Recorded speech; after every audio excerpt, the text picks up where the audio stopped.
Hello, everyone. Welcome.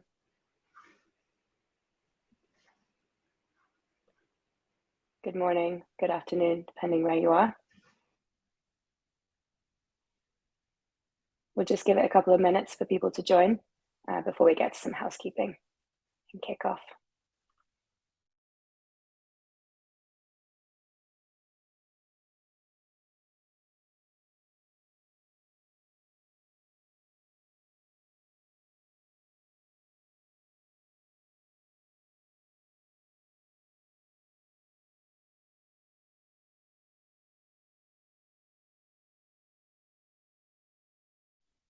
I feel like we should have had some elevator music. Welcome, everyone.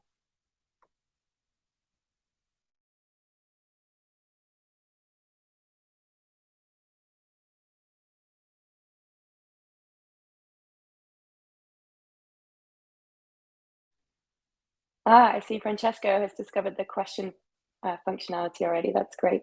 I'm going to explain that in just a moment. Awesome. People are adding questions already. Fantastic.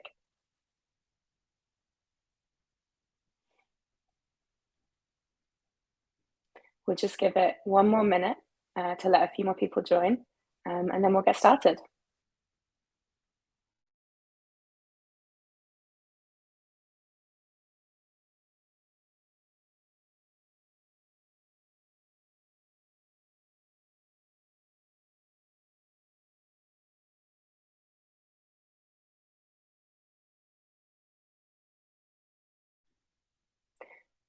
Okay, I think we can kick off.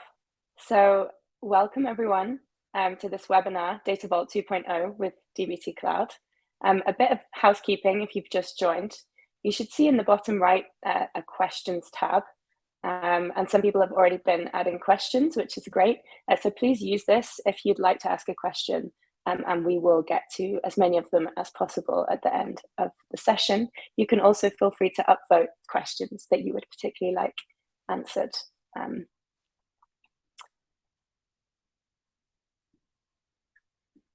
Okay, great. And with that, I think we are ready to get going. So I'll hand over to Rasti to kick us off. Thanks, Rasti. Thanks, Nina. Hello, everyone. Welcome again to our webinar about Data Vault with DBT Cloud.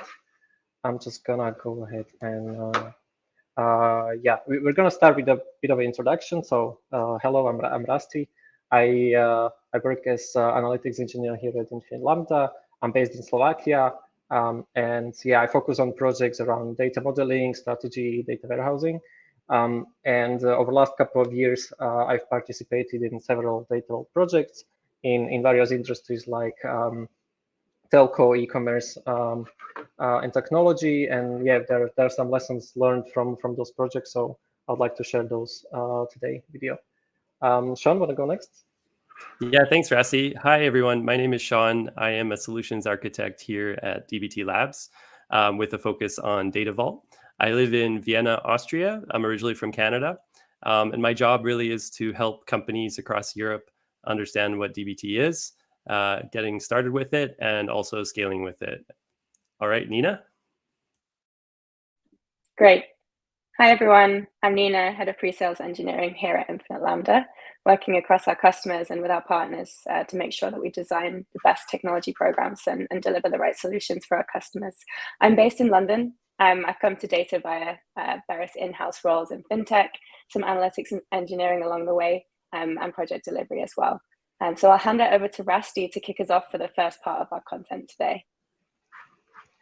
Thanks. So just a few words about our company, Infinite Lambda. We are a global cloud and data consultancy. We've delivered over 60 data transformation programs to date, including some of them being data vault projects in industries like fintech, insurance, life sciences, etc.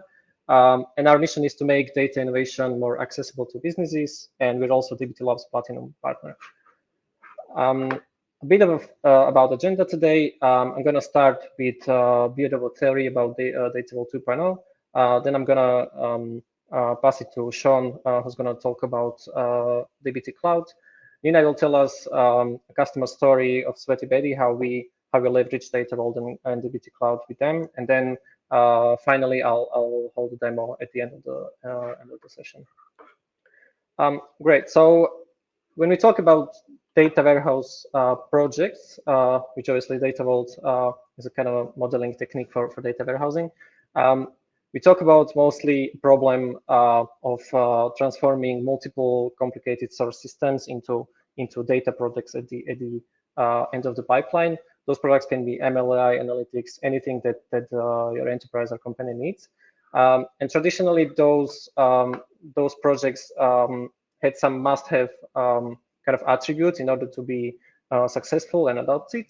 Some of the most important attributes were the data warehouse need to be clean, organized, well documented.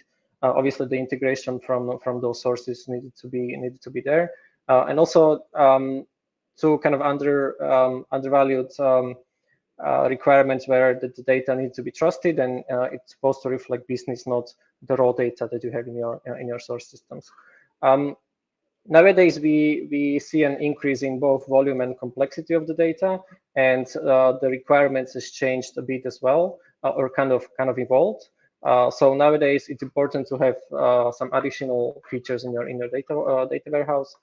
Some of them being that it needs to be flexible and really adaptable changes, as businesses today, they are very dynamic and change frequently. As the volumes of data really increases, we need to be scalable and performant. We need to deliver incrementally, as there is just a huge lot of data to process, model, and implement. That goes hand in hand with automation, compliant to regulations, and we also need to enforce high data quality in order for our business users to trust the data warehouse. All in all, it means that it's not just about the data model anymore, and it's kind of a bigger picture and bigger framework that we need to think about. And in order to achieve this, we present you today the Data Vault 2.0 framework. I've already seen a question in the questions why 2.0. This is actually the slide that's supposed to answer that. So with the second version of Data Vault, the whole framework was introduced around just the data modeling methodology, which was introduced, in the first version already. So this includes reference architecture, agile delivery, continuous improvement, all of that. Pieces of the whole puzzle were introduced in the second version of Data Vault, among some additional technical like upgrades from the first version. So this is a quote from a Data Vault inventor, Dan Lindstedt, who's saying that Data Vault 2.0 is a system of business intelligence containing all the components needed to accomplish this enterprise vision of data warehousing. We'll be speaking today mostly about the modeling part of the framework. So what is Data Vault? Obviously, Data Vault is a modeling technique for data warehousing, and it really shines in this 3-layer architecture setup, where as a first layer, we got some kind of staging on transformative layer. Then you do the integration, and the middle part, the hard data warehouse work within the Data Vault. And then you got also a presentation layer built on top of that with any format that your business sees as that works well for them. That can be star schema, white tables, feature store, whatever the business is used to or needs to implement. In terms of the Data Vault itself, it's kind of a mix and match between 3 sort of normal form and star schema, in a sense that it kind of tries to apply both top-down and bottom-up approach. So at one hand, we need to analyze the business processes and make the data warehousing about that. But on the other hand, we need to match those with the raw data that we have in our source system. So we somehow need to find that compromise within Data Vault. And usually we compose Data Vault from raw Data Vault and business Data Vault. In the raw one, we do just some very basic hard transformations like renaming. So we've got some standard naming convention set up, and we also do some preparation of the data. Sorry, not the preparation, but we also already transform those data into components of Data Vault, which I'm going to talk about a bit later. And then Business Vault is here to fill those gaps which we either don't have the data for, or the business process is a bit different than the raw data that we have. So to fill those gaps, we use Business Vault for that. In terms of how this role actually looks like, so there are three main components in Data Vault. You've got hubs, links, and satellites. Hub is a central and immutable store representing business entities. This is the integration part of the Data Vault where business needs to identify crucial business entities, which then become hubs in our data warehouse, and that's where all the data sources and the business keys from them comes to that one single hub table. Then in order to kind of connect those different business entities, we use links. Those are just a unique list of relationships between two or more hubs. And together with hubs, they create this kind of like a skeleton of the data warehouse. So it holds all the pieces together, but there are no descriptive data actually yet in them. This just holds some metadata and business keys. And then in order to actually store the descriptive attributes, we use satellites for them. Satellites can hang off either hub or link. And what we usually do in Raw Vault is that we don't integrate them yet into a single table. As you can see in this picture, we've got one hub customer, and then we've got three different satellites, all describing this customer, but from different data sources. We then do the integration in later stages, either in Business Vault or in the presentation area later on. These are just very basics. If you want to keep reading, this is the book by inventor of Data Vault. So if you're interested in this, keep reading there. Great. Just a couple more slides from me. There are scenarios when Data Vault is a good idea to start building, and vice versa. We'll start with the ones that we don't really recommend doing Data Vault. First kind of attribute where it's not really the best idea to do Data Vault is when your system is very simple or constant. Meaning, so when you just have a few sources that you need to integrate, or you don't really have any changes planned for future, so you know that, hey, these three source systems will be here for the next 5 to 10 years. The kind of a complexity or adaptability of Data Vault is kind of missing from this use case. This goes kind of hand to hand. Also, one of solutions. So when you need just a bunch of reporting and you don't really think about long-term data warehouse for your company, again, Data Vault can become very complex pretty quickly for you. And then, as I mentioned, Data Vault is not the best way to hold your presentation area or tables that your business users wants to interact directly with. So our recommendation is to build white tables or star schemas or whatever format is comfortable with you on top of Data Vault. Now, on the contrary, where we actually like to see Data Vault in use cases like integration of multiple systems, or when they are fast changing. So if you get like a dynamic source system, or you are not sure if in 1 year's time you're not going to switch to another vendor, Data Vault is great because of its flexibility. Also, incremental delivery. Again, Data Vault has this modular structure, which makes it easy to add new features incrementally. So you can be sure that business value is provided from the sprint one, and you can kind of build on top of that. In terms of performance, Data Vault is great at load performance, and that's because of two things. Data Vault is insert only, and then it's very easy to set up parallel loading within Data Vault. That's mostly because of so-called hashed keys, which are like hash representations of the business keys. So they are deterministic, and you can kind of load those structures independently. You don't need to wait for some models to build before others.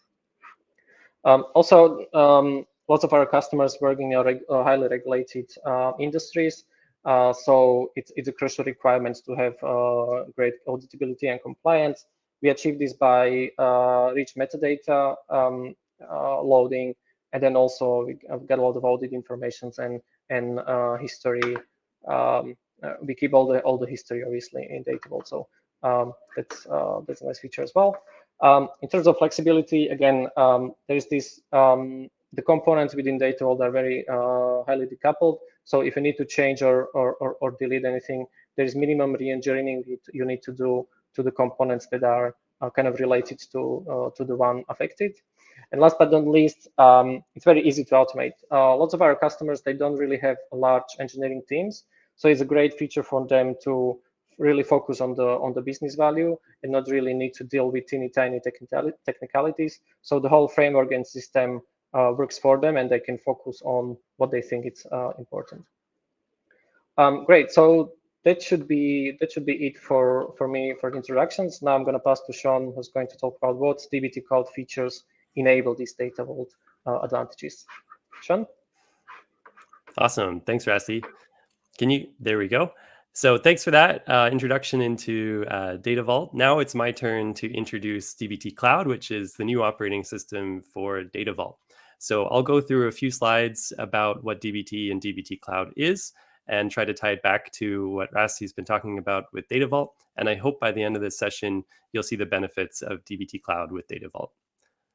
Next slide, please. So what is this DBT thing?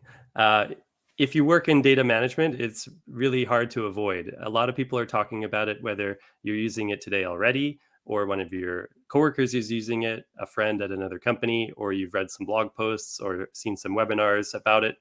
Well, that's because there's over 19,000 companies who are now using DBT, and 3,000 of which are DBT Cloud customers.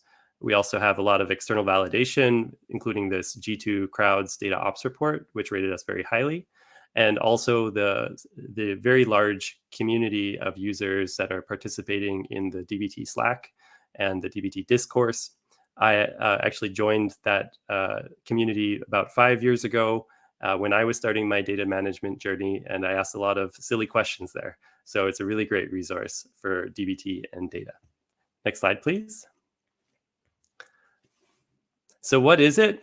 Well, DBT is the T in ELT, right? Extract, load, and then transform.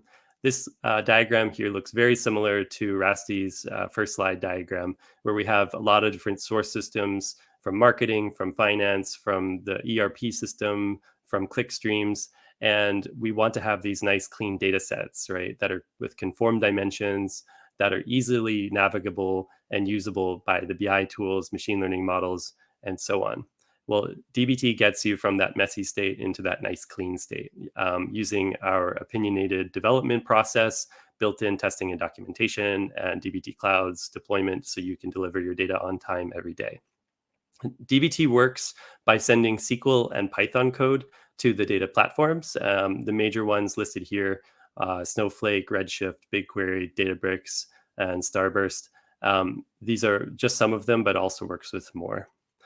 Next slide, please. So I've talked with a lot of companies over the last couple of years about why they choose to use DBT. I want to highlight the top three. The first one is collaboration. With DBT, SQL is the common language for writing data transformations. And that just makes it more collaborative to allow people who have 10, 20 plus years experience in data management, and also those people who are entering the industry of 1 or 2 years, maybe even the business user who understands what SQL is. All of these people can collaborate and understand what's going on with DBT.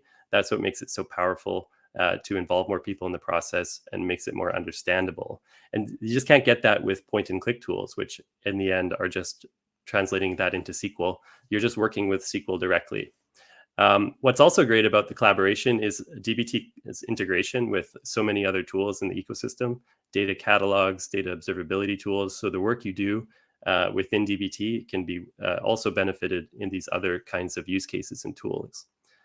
The next reason I want to highlight is the analytics velocity. So DBT it forces people to be using software engineering principles as they develop their data transformations, modularity, testing, continuous integration, documentation. Ultimately, all of this makes the team go faster and deliver analytics quicker. I know when I first adopted DBT, when I was a data engineer, the Jira tickets that we had that took about 3 weeks suddenly became about 1 week. So it just went faster. The last one I want to highlight, which Rasti also talked about for Data Vault, is the audit and compliance. DBT Cloud brings a lot of governance to what's going on in your data transformations with DBT. You can know who is doing what and when.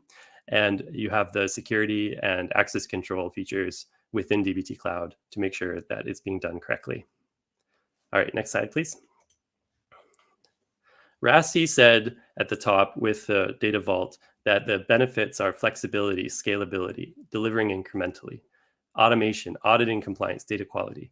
Well, DBT also offers all of these capabilities. And what's great about the combination here is that the data modeling technique that Rasti's talking about and this tool, DBT Cloud, you get the benefits at both, and it just gets to be a really great system and way of working. Next slide, please. So later on in this webinar, Rasti will actually go and show you how to build a data vault with DBT Cloud. But before we get there, I wanted to just introduce some concepts. So DBT with Data Vault is kind of typically a template-driven approach. On the right-hand side here, we see this hub macro with a number of parameters like the primary key, the natural key, the loaded at timestamp, the sources. So developers who are building out the data vault will be writing files and then filling in the parameters as they need to build their data vault.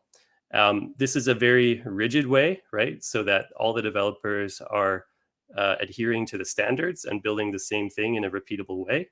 But DBT is a flexible platform. So if you're not happy with how it's working, you can go behind the scenes, fix it, and make it work for your business's needs.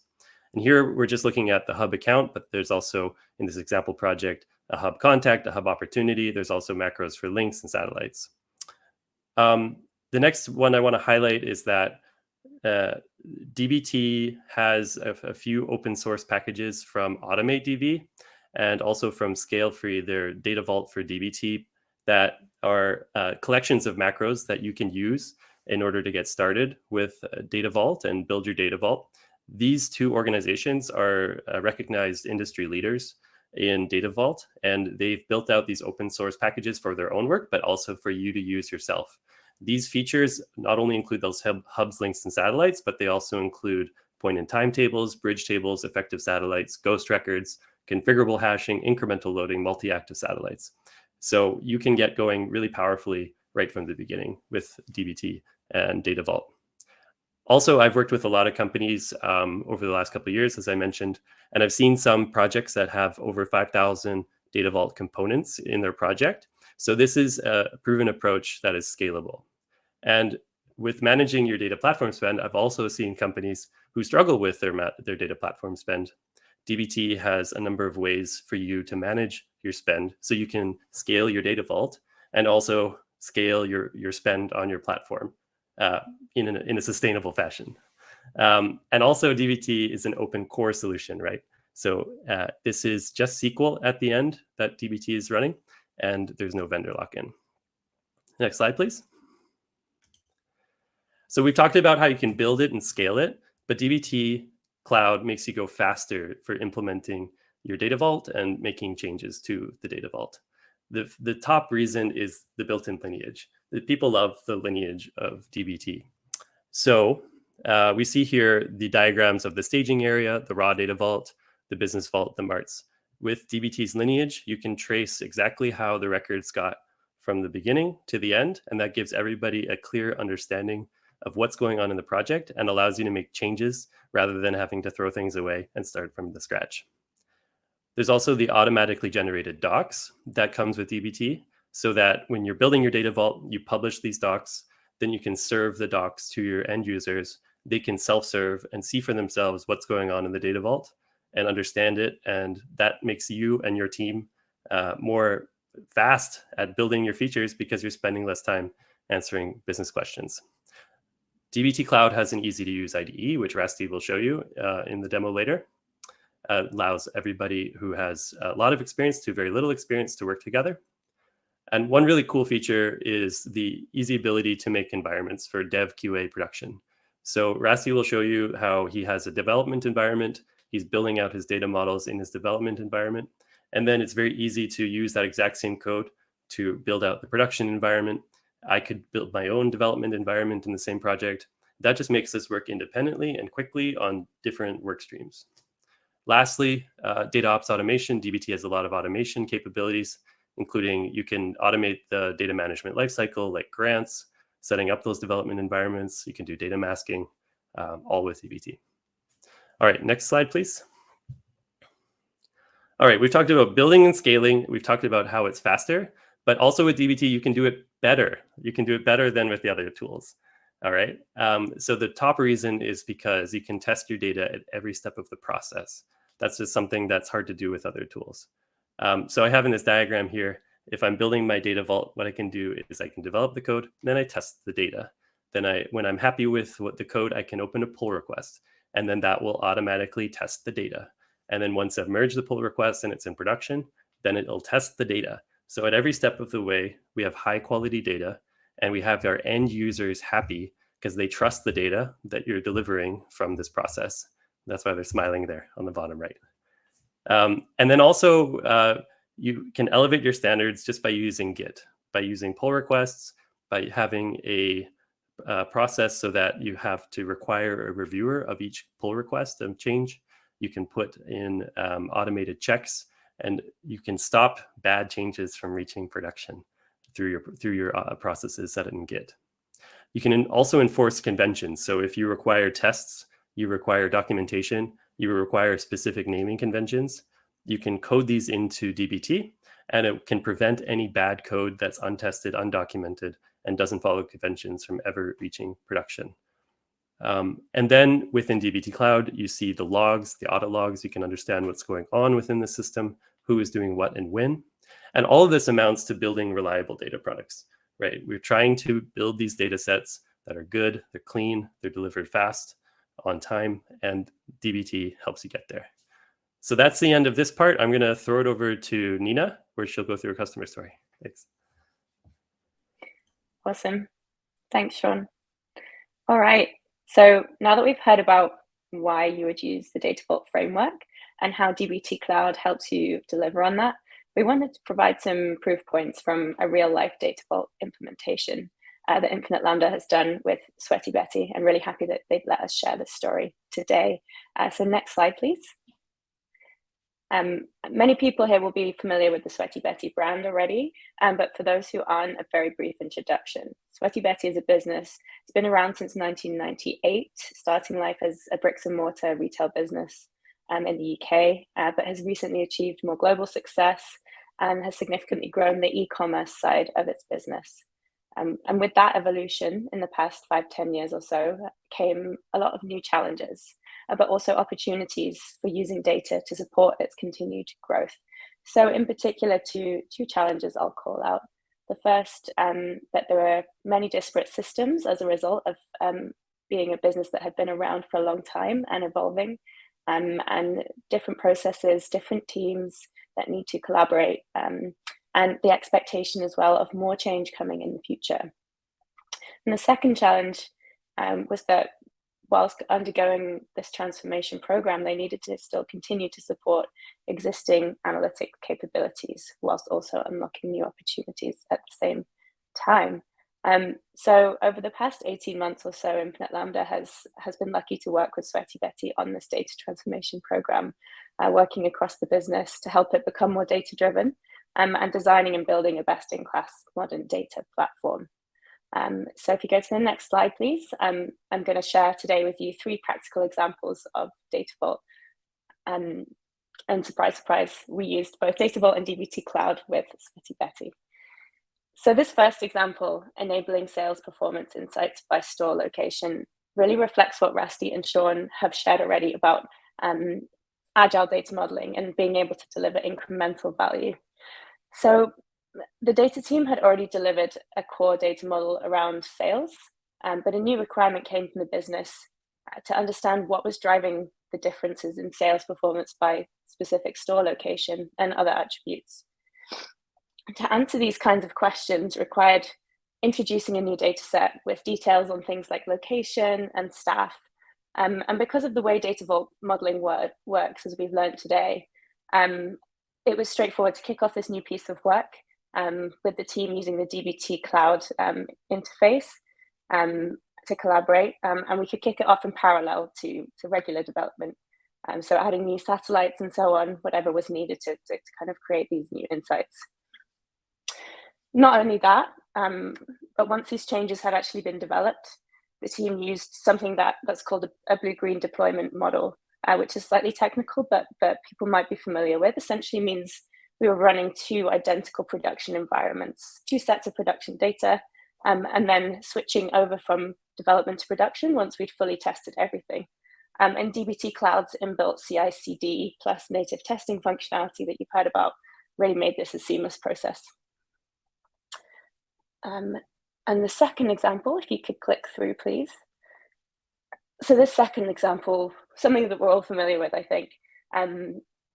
Email me when back in stock. So this is a feature that Sweaty Betty had been offering to its customers for a while. They could click a button on the website if, say, a pair of leggings they wanted to order was not available.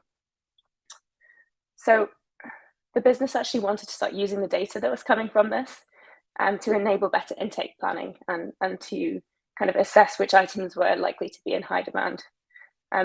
But the data was initially siloed from a separate source system, but using the Data Vault model, it was easy to integrate and to join these new tables in because of the way that the kind of harmonized columns work in the Data Vault. So we already had a customer key and an item key that we could use to bring everything together.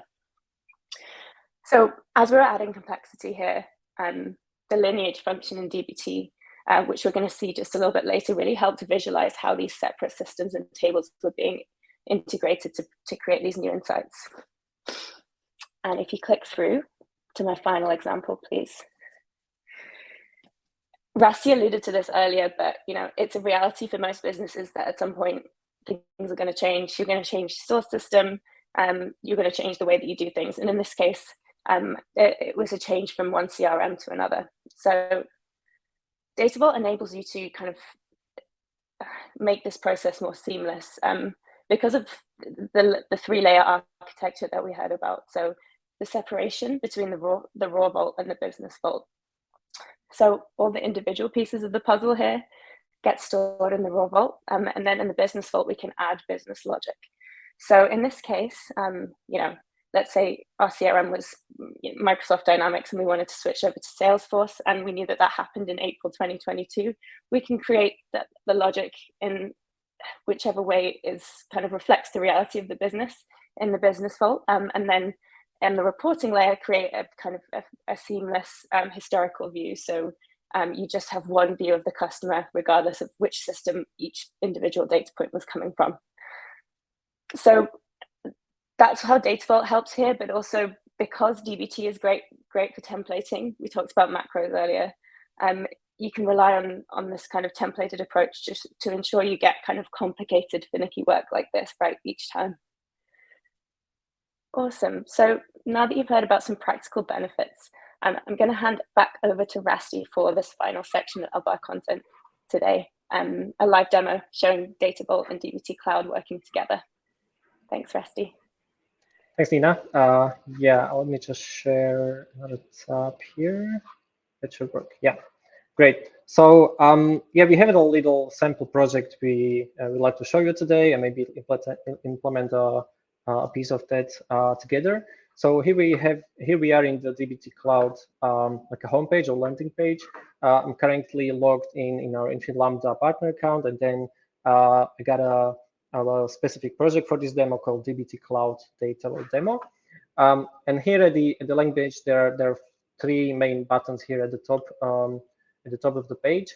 First one being developed, which obviously will go there when you want to develop new things. Then there is a deploy button, which is taking care of the orchestration part of the whole DBT Cloud, and then documentation, where obviously we've got a documentation of your whole DBT project. This is auto-generated for you. We're gonna go there in a sec.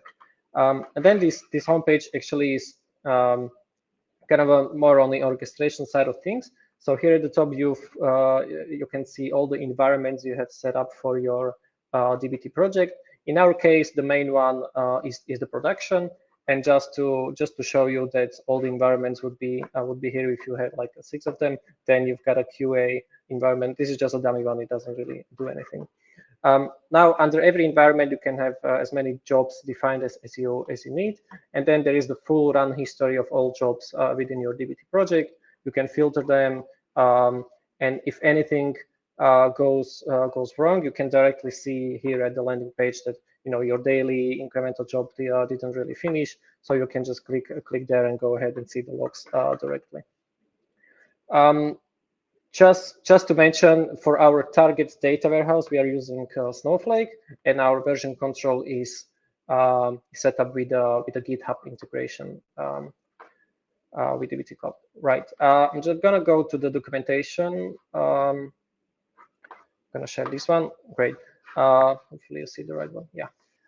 So this is the auto-generated documentation that you get built in within DBT Cloud. Obviously, the content you need to provide yourself, but this page will seem familiar when you work with DBT Cloud. In this overview page, this is great for either developers to show them how to work with your project, for any newcomers or so, but also for business users when you can leverage this documentation to show them around, to see what tables are there for them in presentation area, some description, what tests are defined there. All of that can be set up over here. In our case, we are having a sample Salesforce data source. We have 4 source tables in there, and we want to build obviously a data vault out of them.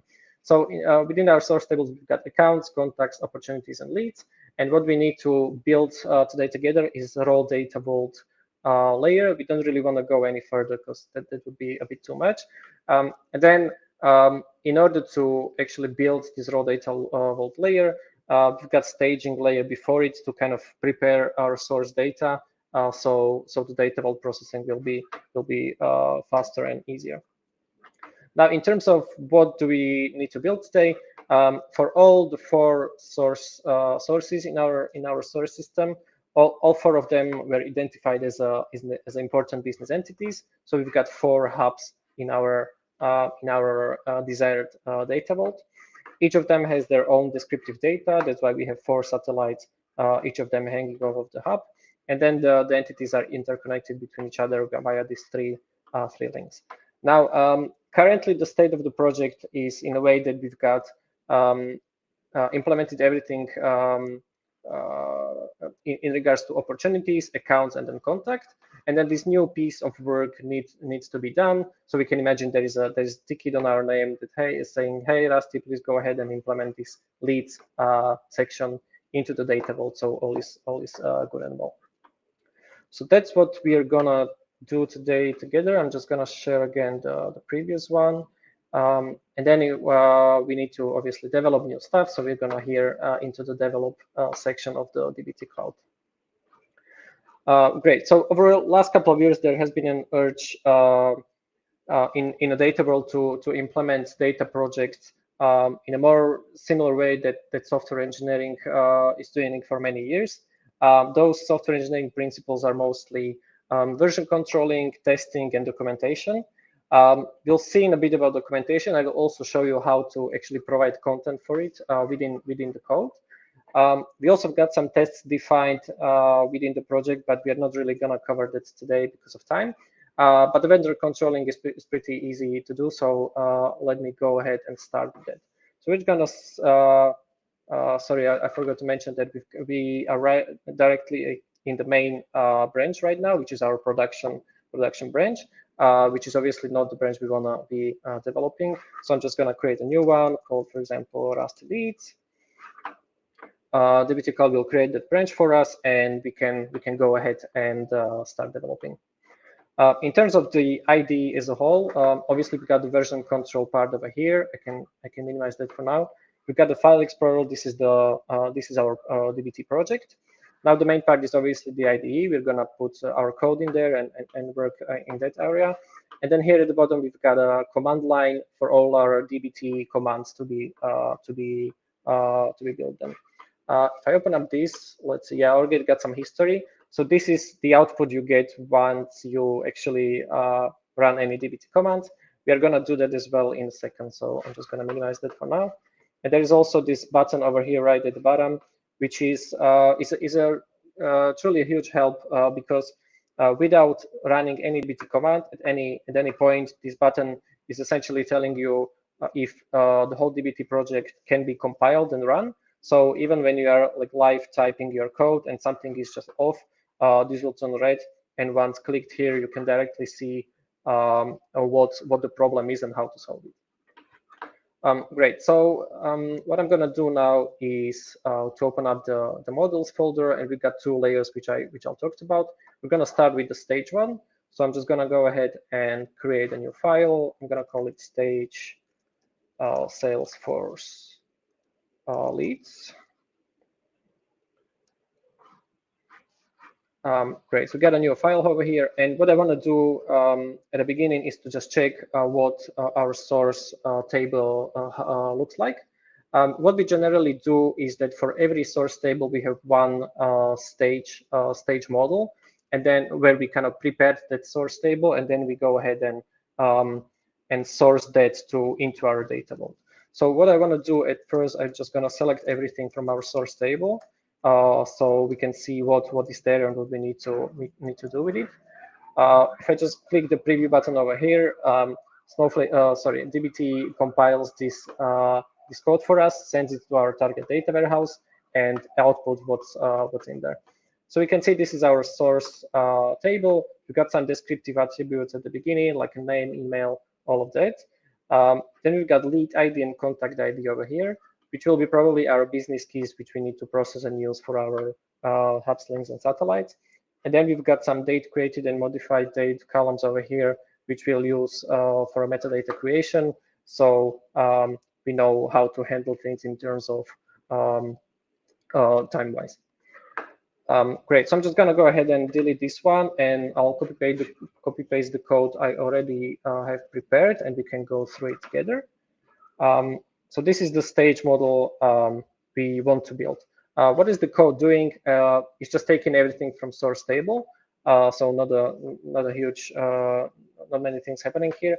And then there are two more sections within the code.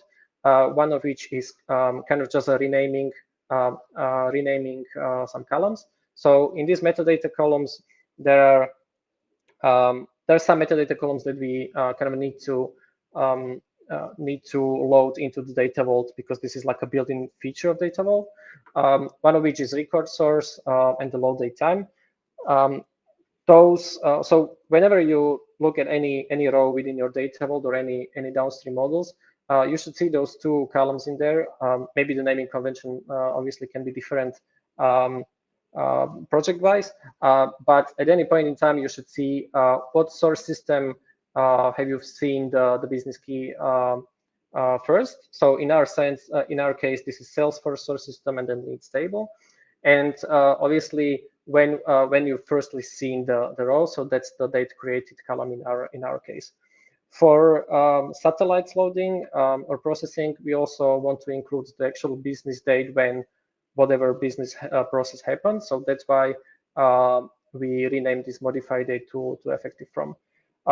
This is a good practice to kind of rename those columns into something standard, because if you have many data sources, those columns will be obviously named different in them. So it's good to have this understanding with the business, how would they like to see those columns, and to rename them before actually loading them to data vault. Then we also talked about parallel loading on our slides, and one of the features that enables this is our hash keys. Here we can use dbt's feature called macros. Nina already talks about this. Macros are great. It's kind of a templating your code. So if you've got a piece of code or piece of logic that you want to repeat multiple times in your project, you can leverage this macros feature where you can define get hash macro in our example, make it in a way that it takes a few parameters in it, and then you can just reuse it everywhere you need to calculate your hash keys. In our case, we calculate lead hash key and contact hash key out of those two business keys. Then we also need to build a link. So the primary key of that link will be lead contact hash key, which is just built as a concatenation of those two business keys. And then there is something called hashdiff, which is needed a component into for our satellite loading. This is responsible for identifying if there has been a change in our payload, or in our case, there has been a change within one of these columns. So If I just save this and preview again, we should see the output from DBT Cloud if everything works fine. Let's see if it does. So we got all of our columns here at the beginning. Then we've got these metadata column renamed over here, and then we've got all the hash keys calculated at the end of the file. One more great feature about DBT Cloud is that you've got this compiled code button over here. When I click that, we're gonna actually see what's happening behind the scenes when DBT Cloud compiles this code and sends it to your target data warehouse. So what we can see that this get hash macro behind the scenes is actually just an MD5 hash algorithm. It's doing some coalesce and casting behind the scenes and some more transformations. But yeah, where we are not sure, you have for example, a very complex model where you do a lot of macros, you do a lot of if statements or some for loops, and you are generally not sure what the model actually does. You can just do a compiled code here, and you can see the SQL that will actually be run on your target data warehouse. We've also got the lineage button over here. As we can see in the code, the only source or reference model we use here is just this source table in our Salesforce leads table. So that's why this lineage just shows us exactly that, right? Our new stage sales for leads model uses this sales for leads source table. If I would just remove this filter and update the graph, we'll see the whole DBT project or state of DBT project right now. And as I mentioned, for our accounts, contacts, and opportunities, we already have our data vault built. So that's why you can see all the components in the lineage over here. If I just click on one of them, we can directly see that all the three other data sources are actually loading data into this hub account, because DBT Cloud makes it very, very easy to see that, to set that lineage there. This is, by the way, done completely automatically. You don't need to set up anything, and this is happening under the hood. Great. So I'm going to move to the data vault right now. Let me just close this one. We can go to raw vault, and we can create our new hub. So just create hub lead.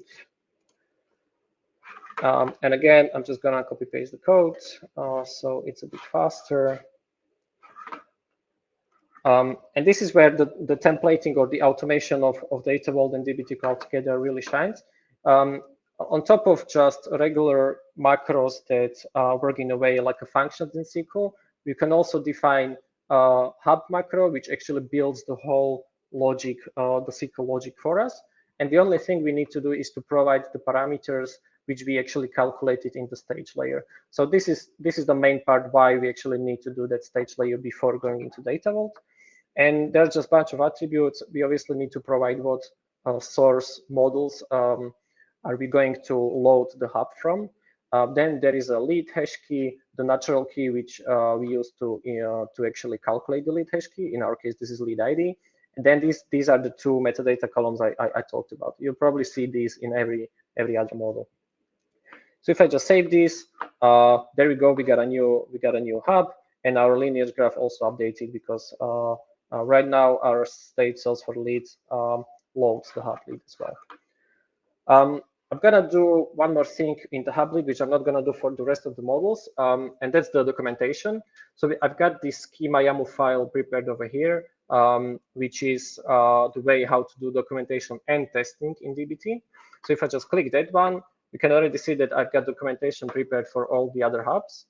So I'm just gonna copy paste that so it's faster, and we can just as easily do documentation for the leads as well. So I'm just gonna document hub lead model. This is a lead entity.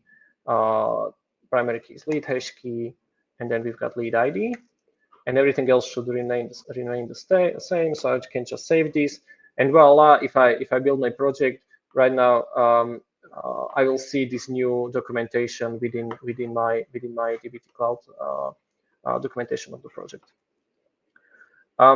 I can show you also how the testing works. I'm just not going to implement it, but we've got some tests defined for the links. So sorry, not here, schema YAML file. So again, we've got for our model, we've got description, and for all the columns, we've got some documentation. And on top of that, we can have tests over here. In our case, for a hash key, we want it to be unique and not null. And for our foreign keys, we want to have a relationship set up for it. So we know that if we got a hash key in the link, we need to have it in the hubs as well. So in this case, in this contact account link, we are enforcing the relationship with the hub contact with the column contact hash key. Okay, great. Speaking about links, I can develop a new one. So let's create a link. This one is called link lead contact. Again, just a copy pasting code. Again, same situation. And right now, I'm having a link macro over here. Again, the same model, same source model. And then primary key, as I mentioned before, it's now lead contact hash key. And I've got two foreign keys because I'm kind of linking two different hubs in this model. So I got lead hash key and contact hash key. Metadata columns remain the same.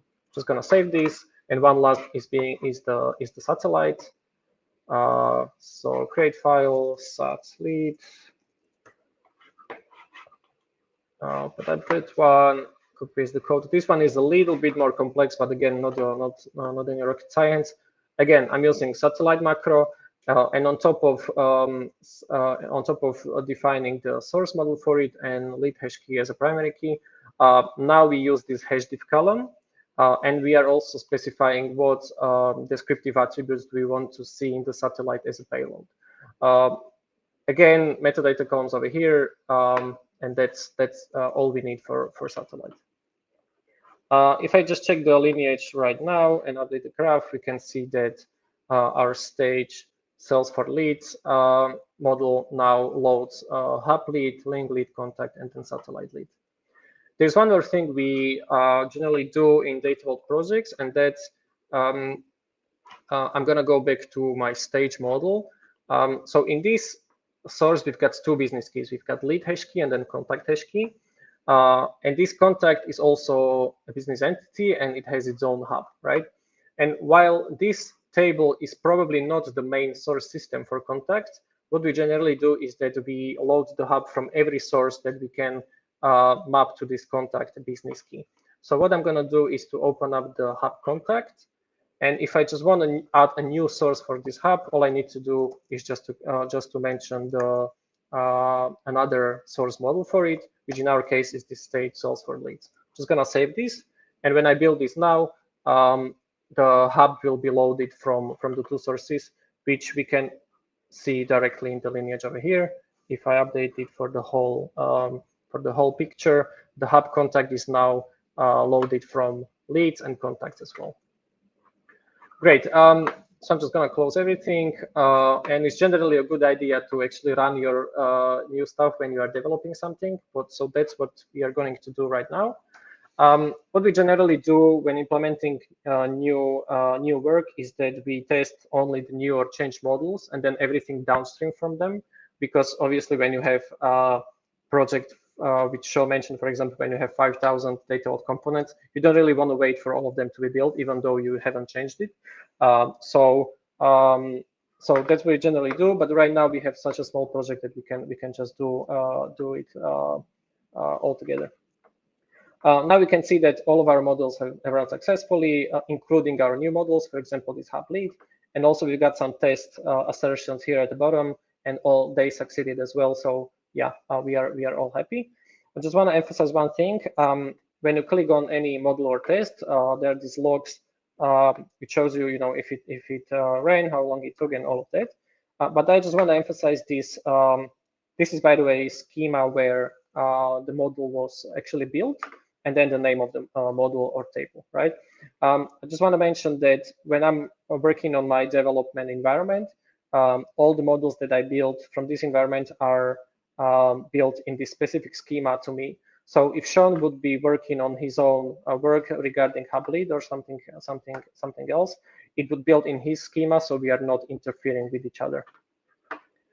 This is again done automatically by DBT, so we don't really have to worry about it. And we'll see in other environments that it works there as well. Great. So right now I'm happy with the work we've done. What I'm going to do is now commit my changes. So I'm going to say lead implementation hub contact new source, for example. Just going to commit that. And I should see create a pull request button over here. So I'm just going to click that, and it's going to send me to, in our case, to GitHub, but it would send you to any other version control system that you are using with your DBT cloud project. Just need to share this tab right now. Yeah, cool. So I'm just going to create the pull request. We can name it leads. And then I can say, hey, Sean, please review this PR. Thanks. Great. And I can create that pull request. What's going to happen in a couple of seconds is that there will be an automatic check popping up out over here, because DBT Cloud integrates with this version control system. And I set up a specific job to be run when there is a pull request open. So if I just click the details and share this tab, it's going to send me back to DBT Cloud, and specifically to this Slim CI job, which I set up with this GitHub integration. In a couple of seconds, we'll see what is actually happening behind the scenes, but I can tell you how this is set up. So the CI part is that whenever there is a pull request, DBT Cloud checks automatically that the stuff that you are trying to merge into your main branch is actually can run successfully, and all the tests are passing. And the Slim part of the name is that it doesn't check all the models in the project, but only things that you added or changed, or downstream models from that. So if we just check what it was actually run, we can see that there are just 6 things that DBT ran, and those are the things that we actually worked on right now. Again, the prefix of the schema is different right now because we are doing Slim CI job, and DBT Cloud knows that and creates the models or the tables in this DBT Cloud PR blah blah blah prefix, and then obviously the proper name of the schema remains the same. This is great because Sean can now, on top of checking my code in GitHub, he can go to the target data warehouse and check the tables directly because they already built, and he can check that the code not only runs, but it does what it's needed to be doing. And once that is done, Sean can go back to GitHub and merge this pull request. I'm just gonna do that now. And what happens now is that we have all of our new stuff in our main branch, in our production branch, and then DBT Cloud also notices that this pull request has been successfully merged. So what it does in a couple of minutes is that it takes all of these schemas with this prefix and it just drops them. Because you can imagine if there is just many pull requests, there'll be the database would be just bloated without any added value. So these schemas will get dropped automatically for us in a couple of minutes. Great. What I can do right now? Oh, sorry, I wasn't sharing the right now. Anyway, what I can do right now is to go back to the DBT Cloud, to the jobs, and what happens now is that, again, as I mentioned, we already have the leads part of the system in our main branch. So I can go to our incremental build job. I can run this, and we should see that again all the models, including our new ones, will run now, hopefully successfully. In the meantime, I can go into settings and show you how to set up DBT Cloud job. Jobs are specific to environment, so you need to specify what environment you want the job to run in. There are a couple more settings over here which I'm not going to bother you too much about right now. And the important thing is the commands where we actually specify what you want DBT Cloud to do during the job. There can be multiple ones. This is not just one. But I forgot to mention what the build command actually does. It runs the Oriel models and then it tests them afterwards. In terms of triggers, you can set up a schedule for any job. So this is like a cron scheduling. There's also this CI part, which I set up for GitHub for that other job, if you remember. And then there is the API section where you can call an API request to run a DBT Cloud job. This is great if you have another orchestration tool like Airflow or something. You can set it up in a way that it runs DBT Cloud job from that environment. Now let's go back to our job. If it ran successfully, it did. We also got some statistics over here, so we know how long it took for the job to run. We got this module timing button, which tells us how long it took each module to run. So if there is a spike in a load time for some reason, you can directly see what module causes it. And then in terms of artifacts, DBT Cloud exports a lot of logs for you, so you can just take them and analyze them further if whatever is here is not enough for you. In terms of the DBT builds command, everything ran successfully, and we can see that the schema is now prod, because this is how I set up the production environment. That the schema prefix would be called prod, and we can see that all of our new things were processed as well. So we are all happy, and now I'm just gonna finalize this with DBT docs. So I'm gonna share this one. If I just reload the page, we're going to see our new models over here. So we've got state cells for leads, we've got hub lead, and this is what the documentation of a specific model looks like. You've got all the descriptions of the table, descriptions of the columns. All the tests will show up over here. I can show you that in the link table. Also dependencies and the specific code. So if I just go to the link, you can see all the tests defined under this column. Great. Hopefully I didn't miss something. This was all I wanted to show you today on our demo, and I'll pass over to Nina to do some final words and maybe moderate the Q&A section. Thank you. Thanks, Rusty. That was awesome. Yeah, just looking at time, I think rather than rush through the great questions that people have answered, what we'll do is note them down and share some answers for you by email, because I'm conscious we've come to the end of the hour.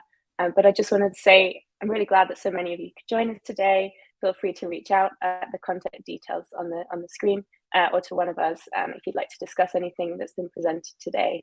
And as I said, the recording and some answers to your questions will go out by email. Thank you so much for joining us, and hope you have a great day. Thank you.